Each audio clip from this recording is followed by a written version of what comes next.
My fear of snakes. Let me tell you about my fear. In my young age, I was usually fearless. I could cross the swollen Ganges river and go into the forest without the slightest fear of tigers. But I was always very much afraid of snakes. I have had many encounters with snakes, but I concealed my fear from everyone, even my master. Once in September of 1939, my master and I came down to Rishikesh. We were on the way to Birvadra and camped at a spot where my ashram stands today. Early in the morning, we took our bath in the Ganges and sat down on its bank for meditation. By that time, I had already formed the habit of sitting for 2 or 3 hours without a break. It was about 7:30 when I opened my eyes and I saw that I was face to face with a cobra. The lower half of its body was coiled on the ground and the upper half was raised. It was sitting very still, just about 2 feet in front of me, looking toward me. I was terrified and immediately closed my eyes again. I did not know that I did not know what to do. After a few seconds, when I opened my eyes again and found that it had not moved, I jumped up quickly and ran away. After running for a few yards, I looked back and saw that the cobra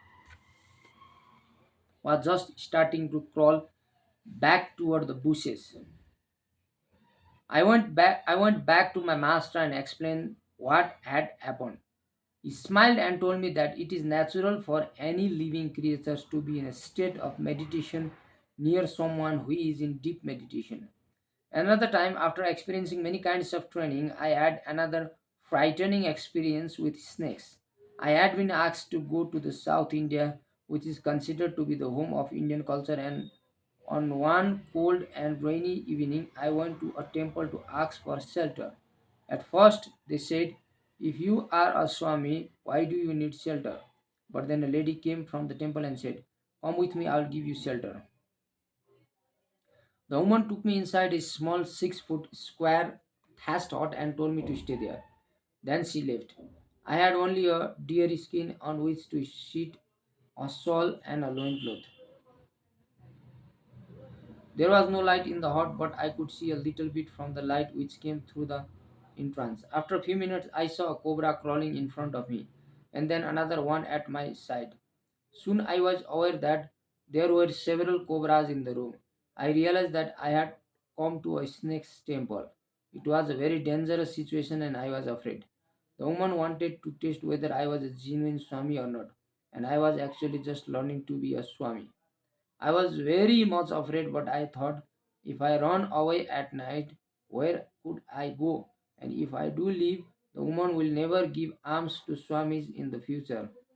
I decided I will remain here. Even if I die, at least the principle of renunciation will not have been found wanting.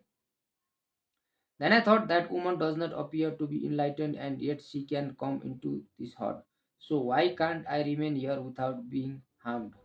Remembering my master's words, I said to myself, if I sit still, what will the cobras do to me? I have nothing that they want.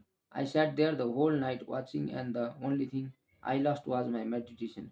I could only meditate on the cobras. Despite these two experiences, however, my fear of snakes continued. As a young Swami, many people, even high government officials, came and bowed before me and I blessed them. But within me was an obsessive fear of snakes. I would teach the Brahma Sutras, the philosophy of fearlessness, to my student. But fear was there inside me. I tried my best to remove the fear by intellectualizing it, but the more I tried, the stronger the fear became. It became so strong that it started creating problems. With any sudden noise, the thought of snakes would come into my mind. When I sat for meditation, I would often open my eyes and look about. Wherever I went, I would look for a snake. Finally, I said to myself, "You must remove this fear even if you die in the process.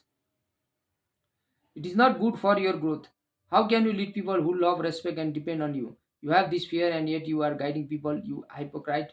I went to my master and I said, "Sir," he said, "I know what you want. You are afraid of snakes. If you knew, why didn't you tell me how to get rid of that fear?" I asked. He said, "Why should I tell you? You should ask me. Why did you try to hide this fear from me?" I had never kept any secret from him, but somehow I did not tell him about this fear. Then he took me to the forest and said, "We are observing silence starting tomorrow at dawn. At 3:30 in the morning you will get up and collect leaves and wildflowers for a special worship that we will do." The next morning I found a big heap of leaves. As I picked up the leaf in the darkness, I realized that there was a cobra in it. It was in my hand and there was no escape. I did not know what to do. I was so frightened that I was on the verge of collapsing. My hands were trembling. My master was there and he said, "Bring it to me." I was shaking with fear. He said, "It will not bite you." The unconscious fear swelled up. Nevertheless, my mind said, "It is a death that you are holding in your hand." I believed my master, but my fear was stronger than my belief. He said, "Why do you not love the snake?" "Love?" I cried. "How can you love something when you are under the influence of fear?" This is a familiar situation in the world. If you are afraid of person, you cannot love him. You will be unconsciously afraid of him all the time. The cause of fear grows in the unconscious. My master said, "Look, it's such a beautiful creature. It roams all over, but look how clean and neat it is. You do not remain clean. You have to take a bath every day. A snake is the cleanest creature in the world." I said, "It is clean, but it is also dangerous." He told me, "Man is more unclean and poisonous than a snake. He can kill and injure others. Each day he projects poison in the form of anger and other negative emotions on those with whom he lives. A snake never does that. A snake bites only in defense." He went on, "When you are fast asleep, does your finger prick your own eyes? Do your teeth do your teeth bite your tongue? There is an understanding that all your limbs belong to one body. The day we have a like understanding that all creatures are one, we will not fear any creatures."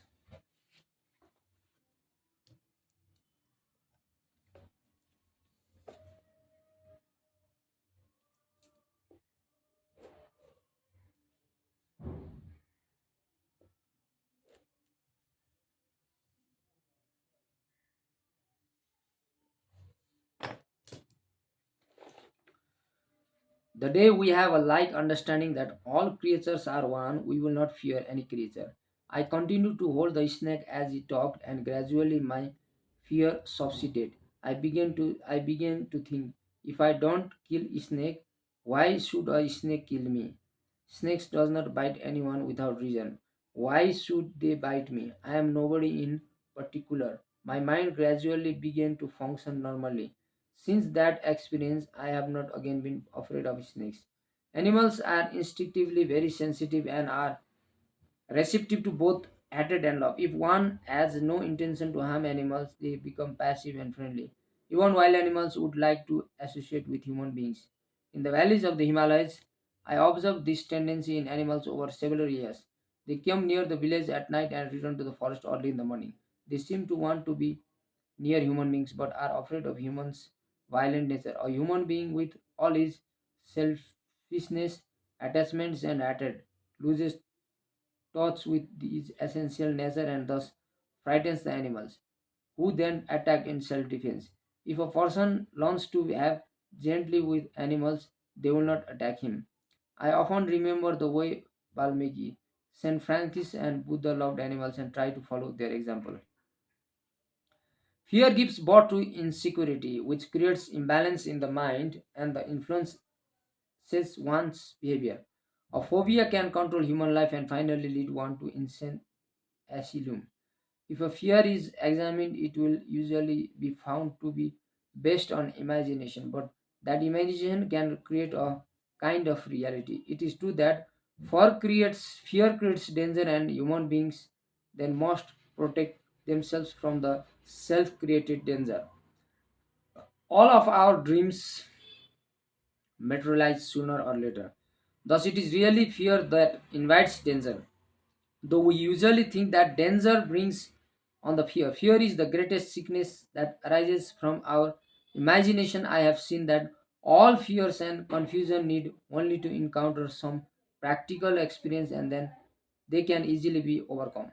The first 10 commitments of the Yoga Sutras are preliminary requisite for attaining samadhi, and the first is ahimsa. Ahimsa means non killing, non harming, and non injury. By becoming selfish and egotistical, human beings become insensitive and lose the instinctual power. Instinct is a great power, and if properly used, can help one in following the noble path of ahimsa. In all my years of roaming in the mountains and forests of India, I have never heard that any sadhu, swami, or yogi was ever attacked by any wild animal. These people do not protect themselves from the animals or natural calamities like avalanches. It is inner strength that makes one fearless, and it is the fearless one who crosses the individual consciousness and become one with the universal consciousness. Who can kill whom? For Atma is eternal, though the body must return to dust sooner or later. This strong faith is enjoyed by the sages of different orders in the lap of Himalayas.